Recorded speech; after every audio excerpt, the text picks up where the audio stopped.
The Americans, after the attack of Pearl Harbor, within a few months, the Americans began their island hopping campaign, beginning with Midway, and then they went from island to island. But they suffered a lot of casualties in Iwo Jima, but they knew that Okinawa was going to be the most fierce and bloody battle in the Pacific.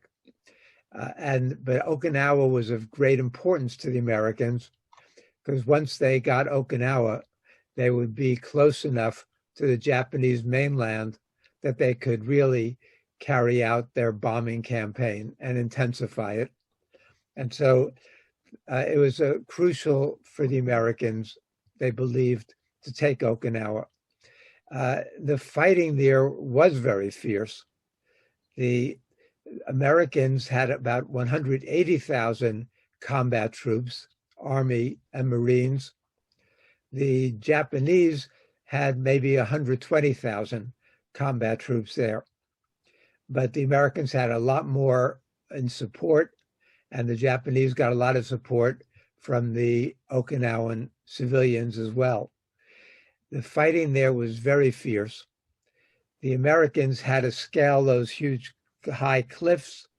The Japanese were dug in, and the Americans suffered 12,500 deaths, about 49,000 casualties overall, but 12,500 deaths.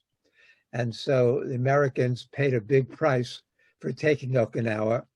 The Japanese troops paid a big price for taking Okinawa, and the citizens of Okinawa paid the biggest price of all.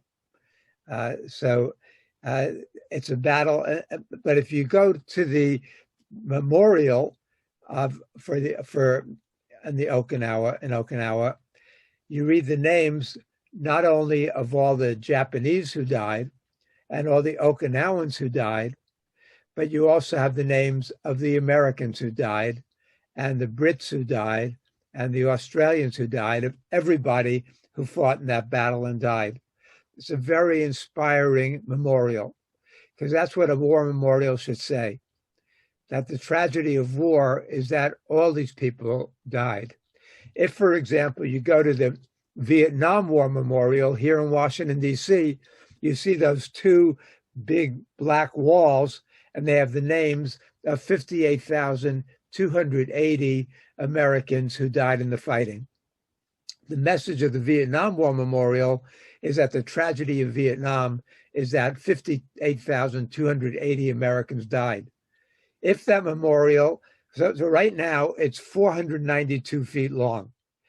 If that memorial contained the names of all the Americans, all the Vietnamese, 3.8 million Vietnamese, 1 million or more Laotians and Cambodians, as well as Brits and Australians and South Koreans and others who died, it would be more than 8 miles long. That would be a fitting war memorial if it contained the names of all the victims. But the United States doesn't do that. The people of Okinawa have greater wisdom when it comes to saying what was so tragic about what happened in Okinawa.